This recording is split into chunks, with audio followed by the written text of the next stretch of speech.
قرض نے ہر طرف سے گھیرا ہوا ہے اور وہ قرض کے اندر مبتلا ہے، گویا کہ قرض کے اندر گھرا ہوا ہے، تو اس کے اوپر قربانی واجب ہے یا نہیں ہے، اور قربانی کے وجوب کی کون کون سی شرطیں ہیں، یعنی کن لوگوں پر قربانی واجب ہے، کن لوگوں پر قربانی واجب نہیں ہے، آج اس بارے کے اندر ہم گفتگو کریں گے۔ آپ لوگوں نے سنا ہوگا بہت سارے لوگ اس بارے کے اندر پریشان ہوتے ہیں، یعنی ان کو ان مسئلے کی معلومات نہیں ہوتی، جس کی وجہ سے وہ بہت ہی بڑے حیران اور دنگ رہ جاتے ہیں۔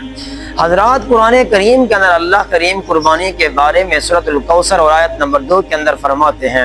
فَصَلِّ لِرَبِّكَ وَانْحَرْ، یعنی اے پیغمبر آپ نماز پڑھیں، فنحر اور قربانی کریں، یعنی یہاں پہ نماز اور قربانی دونوں کو اللہ کریم نے اکٹھے بیان فرمایا ہے۔ اس سے معلوم یہ ہوتا ہے کہ قربانی کے ایک بہت ہی بڑا مقام ہے اور اس کی بڑی عظمت ہے۔ اللہ کریم نے اپنے خلیل حضرت ابراہیم علیہ السلام سے قربانی مانگی۔ حضرت ابراہیم علیہ السلام نے خواب کے اندر دیکھا انی ارا فی المنام انی اذبحک فانظر ماذا تری، یعنی فرمایا کہ میں خواب کے اندر دیکھتا ہوں کہ میں اپنے لاخت جگر اپنے بیٹے اپنے اسماعیل ذبیح اللہ علیہ السلام کے اوپر چھری چلا رہا ہوں۔ پھر یہی واقعہ جا کے اپنے بیٹے کو سنایا، یا ابت افعل ما تؤمر ستجدنی ان شاء اللہ من الصابرین، ابو جان آپ کریں جس چیز کا آپ کو حکم دیا گیا ہے، انشاءاللہ آپ مجھے صبر کرنے والوں میں پائیں گے۔ حضرات، اگر دیکھا جائے تو حضرت ابراہیم علیہ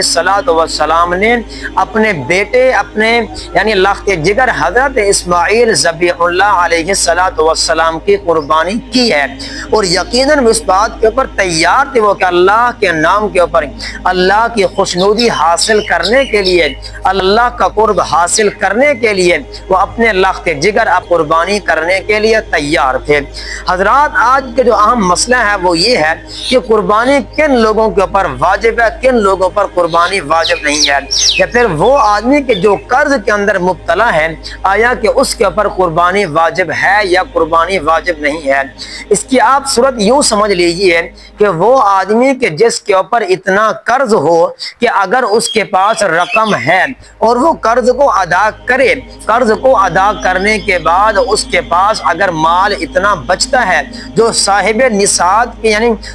نصاب کی حالت کو نہیں پہنچتا، تب تو اس کے اوپر قربانی واجب نہیں ہے۔ اس کی مثال آپ یوں سمجھ لیجئے کہ ایک آدمی کے پاس 1,00,000 روپیہ ہے اور 90,000 اس نے قرضہ دینا ہے۔ اب 90,000 اس نے قرضہ ادا کیا، بکیا اس کے ہاں 10,000 ہے، تو لا محالہ یہ 10,000 نصاب کی حالت کو نہیں پہنچتا، یعنی 52.5 تولے چاندی یہ اس کی قیمت نہیں بنتی۔ آپ یا اس کی مثال دوسرے لفظوں کے اندر یوں سمجھ لیجئے کہ اگر ایک آدمی کے پاس 5,00,000 روپیہ ہے، لہذا 5,00,000 ہے، اب اگر اس نے 4,00,000 قرضہ دینا ہے اور 1,00,000 اس کے ہاں باقی ہے، تو لہذا اب اس کے اوپر قربانی واجب ہوگی، کیونکہ جو اس کے اوپر قرضہ ہے وہ قرضہ اتنا نہیں ہے، قرضہ ادا کر لینے کے بعد بھی اس کے پاس اتنا مال ہے، اتنی رقم ہے کہ جس کے ذریعے سے وہ نصاب کی حالت کو پہنچ جاتا ہے، 52.5 تولے چاندی کی قیمت کو پہنچ جاتا ہے، لہذا اس کے اوپر قربانی واجب ہو جائے گی۔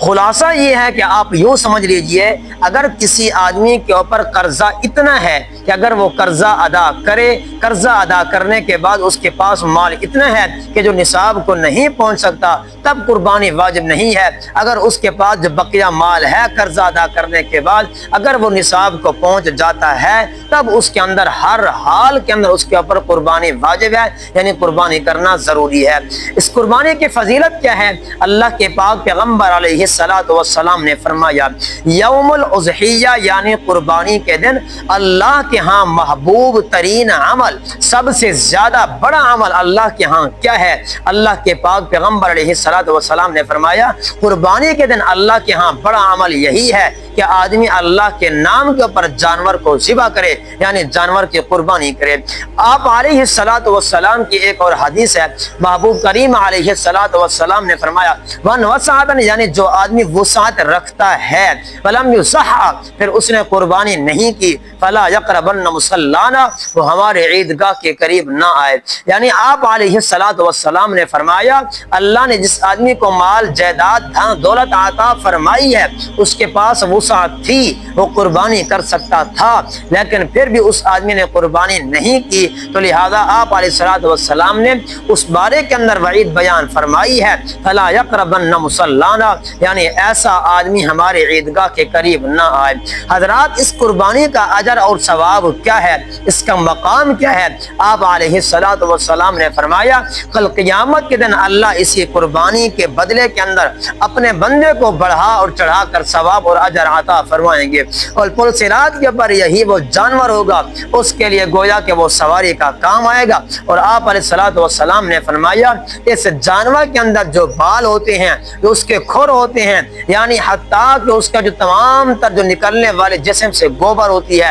اللہ ان تمام چیزوں کو میزان کے اندر رکھ کر اللہ اس کو بڑھا اور چڑھا کر اپنے بندے کو ثواب اور اجر عطا فرمائیں گے۔ لہذا ہر ایک آدمی اس قربانی کے اندر حصہ ڈالے، اگر اللہ نے وسعت دی ہے، اگر اللہ نے مال جائیداد عطا فرمایا ہے، لہذا اس قربانی کے اندر ہر ایک آدمی حصہ ڈالے، کیونکہ جو آدمی اپنی زندگی کے اندر چند روپیہ بھی اپنے ہاتھوں کے ساتھ خرچ کر کے اللہ کے نام کے اوپر اس دنیا سے جاتا ہے اس کا مقام اور ہے، اور اس کے مرنے کے بعد اس کے ورثہ تقسیم کرتے ہیں، اس کا صدقہ اور اس کا ثواب اور اجر اور ہے۔ لہذا آدمی یہی کوشش کرے اپنی زندگی کے اندر اپنے ہاتھ کے ساتھ اللہ کے نام کے اوپر جتنا ہو سکے مال دولت قربان کرے، اللہ کریم عمل کرنے کی توفیق عطا فرمائے۔